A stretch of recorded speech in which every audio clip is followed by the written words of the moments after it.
প্রিয় সাথীরা, travel with lily YouTube চ্যানেলে সকলকে স্বাগত জানাই। আজকে আমরা যাচ্ছি জামালপুরে। তো সাথে আছে আমার বড় বৌমা, বড় ছেলে, আর হচ্ছে পল্লবের বাবা ও নাতি ছেলে। দেখতেই পাচ্ছেন আমাদের মানসিক আছে ওখানে পুজো দিতে। চলুন গিয়ে দেখে আসি জামালপুরটা কী জন্য বিখ্যাত বা কী আছে সেখানে। সকাল 9:30 নাগাদ বেরিয়ে পড়লাম। পূর্ব বর্ধমান জেলার জামালপুরে যাব বুড়ো রাজকে দেখতে, এবং সেখানে একটা মানসিক আছে, সেই মানসিক দেবার জন্য।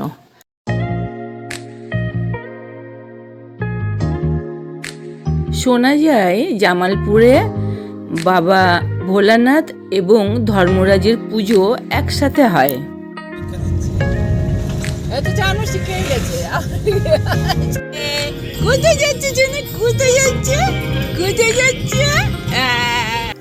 জাহাঙ্গীরপুর থেকে আমার বেয়াই বেয়ানকে তুলে নিলাম।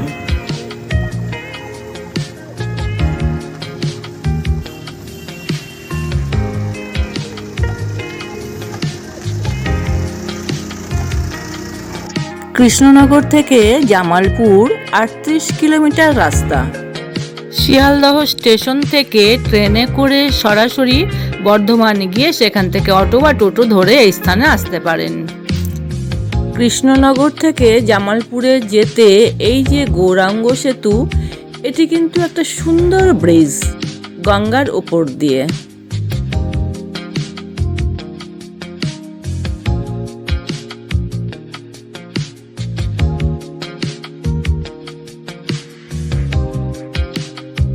মূলত বুদ্ধ পূর্ণিমার সময় এই জামালপুরে বিশাল বড় মেলা হয়, এবং এই জামালপুরে 16 প্রহর ব্যাপী নাম সংকীর্তনও হয়ে থাকে। তখন ভিড়টা চোখে লাগার মতো।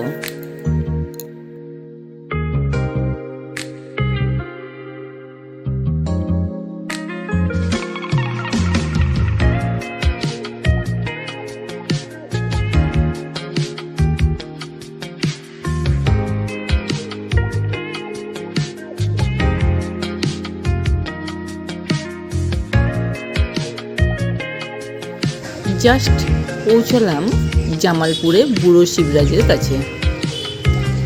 এখন বাজে 10:30, অর্থাৎ কৃষ্ণনগর থেকে পূর্ব বর্ধমানের জামালপুরে যেতে ঘন্টাখানেক সময় লাগলো। আমাদের গাড়ি পার্কিং করতে কোনো অসুবিধা হয়নি। পৌঁছে গেছি জামালপুর বাবার থানে। মূল গেটটি কিন্তু দারুণ।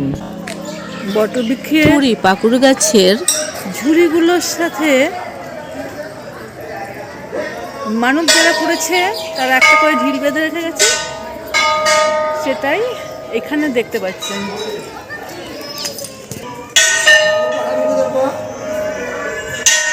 এটা মূলত বলি দেবার খাড়া, জায়গাটি ঘেরা আছে।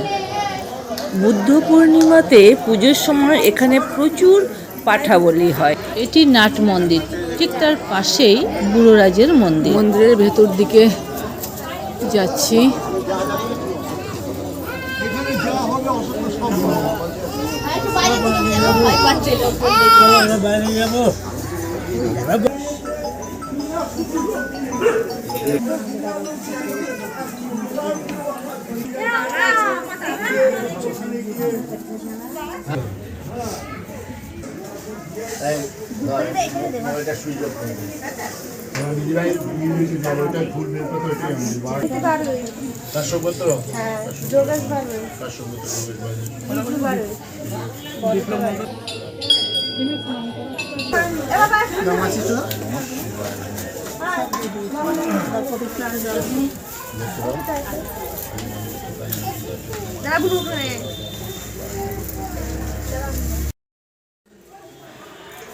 শিবলিঙ্গটি কিন্তু মাটির ভেতর দিকে রয়েছে, অর্থাৎ এখানে শিবলিঙ্গ প্রতিষ্ঠা করা হয়নি আগে থেকে। স্বপ্নে আদেশ দিয়েছেন যে এখানে তিনি আছেন, তাই যে অবস্থায় ছিলেন সে অবস্থাতেই তাকে পুজো করা হয়। বর্তমানে মাটির ভেতর দিকেই তার বেশিরভাগ অংশটা রয়েছে। প্রত্যেক সোমবারে এখানে প্রচুর ভিড় হয়। আমরা গিয়েছি শনিবারে, তাই ভিড়টা অপেক্ষাকৃত অনেকটাই কম। বাৎসরিক পুজোর দিনে অদ্ভুতভাবে সবাই এখানে অস্ত্র শস্ত্র নিয়ে হাজির হয়। অবশ্যই সেটা শান্তির জন্য।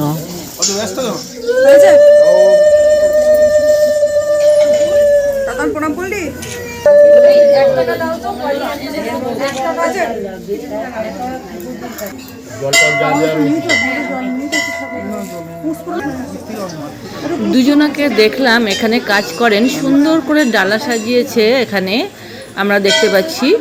তাদের সাথে আসুন একটু কথা বলি। অনেকদিন বলতে মোটামুটি কি 10 বছর হবে? তার বেশি হবে। আপনার কি নাম? এখানে কি কি কাজ করেন আপনি? এখানে মন্দিরে সব বাবার মন্দিরে সব পরিষ্কার করা, তারপরে ফুল তোলা, তারপরে সব পোঁচা পাঁচি, বাবার বাড়ি চাল নিয়ে আসা, নৈবেদ্য করা, বাবার বাড়ি বসি। আপনি এখানে থাকেন কি? হ্যাঁ, মন্দিরে কাজ করি। মন্দিরের কাজ করেন? হ্যাঁ। সারা বছরই অনেক মানুষ আসে এই থানে পুজো দেওয়ার জন্য। ঘড়িতে 11:10 বাজে আমাদের পুজো দেওয়া সম্পন্ন হয়ে গেছে। কোনো কোনো ভক্ত মোমবাতি জ্বালিয়ে দিচ্ছে ঈশ্বরের কাছে, দেখলাম এক এক জন এক এক রকমভাবে করছে।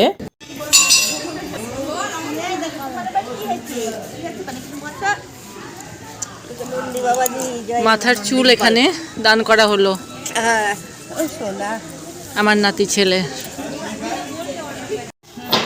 জানতে পারলাম এই পাকুড় গাছের নিচে নাকি ত্রৈলোক্য মহারাজ এখানে বসে ধ্যান করতেন, তাই অত্যন্ত পবিত্র জায়গা।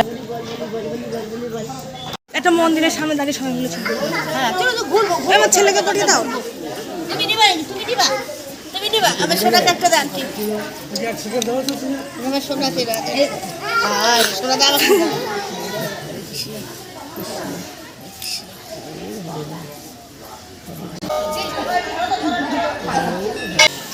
দেখতে পাচ্ছি নাট মন্দিরের ভেতরেই ধর্মরাজ পূজিত হচ্ছে। এই মন্দিরটা জামালপুর বুড়ো রাজতলা বলে খ্যাত। গৌরনিতায়ের বিগ্রহ এখানে দেখতে পাওয়া যাচ্ছে। এখানে মন্দিরের দুপাশে দুটো পাকুড় গাছ আছে, যেখানে সকল জনসাধারণ মানসিক করে ঢিলা বেঁধে যায়। ওই একটা পাকুড় গাছ, আবার এই যে দেখছেন এখানে একটা পাকুড় গাছ। এটা হচ্ছে নাট মন্দির। 16 প্রহর ব্যাপী নাম সংকীর্তন এই নাট মন্দিরেই হয়। তখন এই মাঠটি ভরে যায় মানুষে।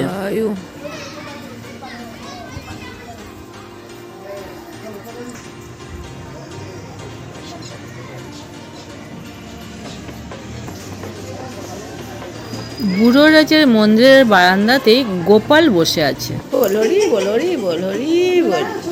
এখন আমরা বুড়ো রাজ বাবার এই যে মন্দির প্রদর্শন করে আমরা পেছনে গেট দিয়ে বেরিয়ে যাচ্ছি। ওই দিকটায় জানলাম যে সেখানে একটা পুকুর আছে। সেই পুকুরটা নাকি খুব পবিত্র পুকুর, তাই আমরা দেখতে যাচ্ছি। বাৎসরিক অনুষ্ঠানে কয়েক হাজার সন্ন্যাসী এই ঘাটে স্নান করেন। এবং এখানে একটা ঘাট আছে, আপনারা দেখতে পাচ্ছেন। এই যে সিঁড়ি রয়েছে, এখানে স্নান করে ভক্তরা এখান দিয়ে গন্ডি কাটতে কাটতে ওই মন্দিরে যায়। তো খুবই পবিত্র এবং বহু কালের পুরনো মন্দির এই মন্দিরটা। জামালপুরের সবচাইতে পুরনো মন্দির হচ্ছে এটি। এই যে দেখতে পাচ্ছেন ঘাটে যাওয়ার সিঁড়ি, এই যে ঘাটে যাওয়ার সিঁড়ি, ওইখানেই স্নান করে ভক্তরা। ঘাট থেকে উঠে এই পথটা দিয়েই সবাই গন্ডি কাটতে কাটতে যায়। এবার দূর থেকে দেখা যাচ্ছে, ওই যে দূরে দেখা যাচ্ছে ওটা হচ্ছে মেন গেট। এখন আমরা বুড়োরাজ মন্দির থেকে বেরিয়ে মেন গেটের দিকে যাচ্ছি। ওই যে মন্দিরের মূল গেটটা।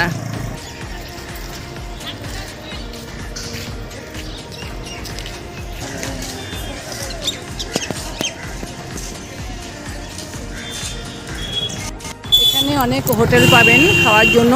বাবা বুড়োরাজ আশীর্বাদ হিন্দু হোটেল এই যে সামনে দেখতে পাচ্ছেন। এছাড়াও এখানে আরও অনেক হোটেল আছে। এটা হচ্ছে মা লক্ষ্মী হিন্দু হোটেল। ভাত সহ অন্যান্য খাবারও পাবেন যদি এখানে আসেন। এই মা লক্ষ্মী হিন্দু হোটেলে একদম ঘরোয়া খাবার পাবেন, রান্নাও বেশ সুন্দর। আমরা খেয়ে নিলাম 50 টাকায় সবজি ভাত আর 80 টাকায় মাছ ভাত। স্থানীয় একজনের সাথে দেখা হলো, আলাপ করে নিয়ে চলুন। 55 বছর বয়স। তো এই মন্দিরে আমি কাজ করছি আজ থেকে মোটামুটি তাও 12 থেকে 13 বছর। আমি যেটা জানতে চাইছি সেটা হচ্ছে এই মন্দিরের অনেক মাহাত্ম্য আছে এবং বছরে একবার দুবার মনে হয় মেলাও হয়। হ্যাঁ। তো সেই সম্পর্কে যদি কিছু বলেন। আমাদের এখানে যে বুদ্ধ পূর্ণিমাটা হয়, ওই বুদ্ধ পূর্ণিমাতে প্রচণ্ড ভিড় হয় এবং মেলাটা হয়। আর এই যে এই পুকুরটা দেখছেন, এই পুকুরটায় কয়েক হাজার, মোটামুটি 40-50 হাজার সন্ন্যাসী স্নান করে। হ্যাঁ, এবং 60-70 হাজার সন্ন্যাসীর উপরে, 1 লাখের উপরে সন্ন্যাসী হয়। ঠিক আছে, 1 লাখের উপরে সন্ন্যাসী হয়। এখানে সবাই আসে দূর দূরান্ত থেকে এসে পুজো দিয়ে যায়। বাবার মন্দিরে সন্ন্যাসী নেমে অনেকে দণ্ডিও কাটে, সবাই দণ্ডি কাটে পুজো দেয়। হ্যাঁ, ঠিক আছে, ধন্যবাদ। দিয়ে ফল কুচিয়ে খেয়ে পাতাটা পুকুরে ফেলে দেবা, দিয়ে সারাদিন আর কিছু খাবা না। সন্ধ্যেবেলা একটু জল, একটু তোমার দুধ বা একটু সন্দেশ এই খেয়ে থাকবা, পরের দিন আবার খাবা। বলো, পরের মাসের 6 তারিখেই খাবা। যাদের সন্তান সন্ততি না হয় তারা এখানে মানত করে যান এবং পুরুষ ঠাকুর তার পরামর্শ দিয়ে থাকেন। পেঁয়াজ, মুরগির ডিম আর হাঁসের মাংস এটা একবারে বর্জন। মাছ, সব মাছ খেতে পারবে, মাছে কোনো বাধা নেই। এটা অনাদিলিঙ্গ শিব শম্ভু, উনি আবির্ভাব হয়েছে এইখানে, বুঝেছেন। এইখানে বিরাট জঙ্গল ছিল, সেই জঙ্গলে আবির্ভাব হয়েছে। এখানে নিন্দে থেকে একটা গরু আসতো, আগে ঘোষের বাস ছিল সেইখানে। এইখানে এসে সেই গরুতে দুধ দিত। দুধ দেওয়ার পর ঘোষের হাতে ছিল দা,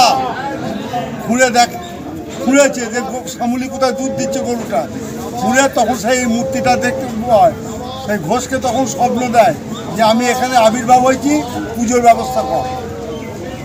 ধন্যবাদ। দুপুরবেলা 2.5 কাঠা চালে প্রত্যেকদিন নৈবেদ্য দিতে হয়। এটা বাবার ইচ্ছা, বাবা নিজে বলেছে চিনি মন্ডা কলা দিয়ে পুজো দিবি, সন্ধেবেলায় দুধের সেতল দিবি। আপনার নামটা, কত বছর ধরে এখানে আছেন? আমি জন্মাবার আগে থেকে আমার কয়েক পুরুষ থেকে আছে। ও আচ্ছা আচ্ছা, আপনার নামটা? নিমাই ব্যানার্জি। আমরা এটা অনাদিলিঙ্গ শিব কবে আবির্ভাব হয়েছে, হিন্দু ধর্মকে প্রচার করেছে, হিন্দু ধর্ম প্রচার করেছে। কবে উৎপত্তি হয়েছে কেউ বলতে পারে না। এও কবে আবির্ভাব হয়েছে বলতে পারবো না। আচ্ছা আচ্ছা। এখানে শুনেছি নাকি তৈলঙ্গ স্বামী জপ করেছে, তাহলে কত বছর হবে বুঝুন। এই যে এখানে যে এই পাকুর গাছ আছে, এই পাকুর গাছে হ্যাঁ, এইখানে বসে জপ করে গিয়েছে তৈলঙ্গ স্বামী। তৈলঙ্গ স্বামী। আচ্ছা আচ্ছা। তার বইয়েও বাবার সম্বন্ধে কিছু লেখা আছে। আচ্ছা।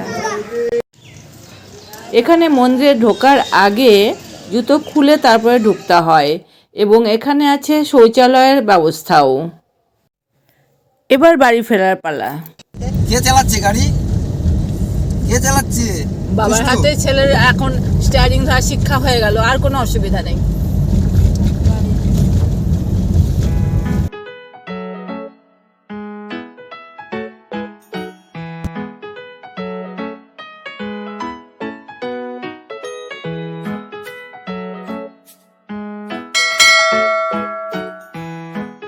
পূর্ব বর্ধমান জেলার জামালপুরে এই বুড়োরাজ শিব ঠাকুর দেখা হলো। এখন আমরা ফিরছি। আশা করি ভিডিওটি ভালো লেগেছে আপনাদের। ভালো লাগলে লাইক শেয়ার কমেন্ট করবেন প্লিজ। আজকে এই পর্যন্ত, অনেক অনেক ধন্যবাদ।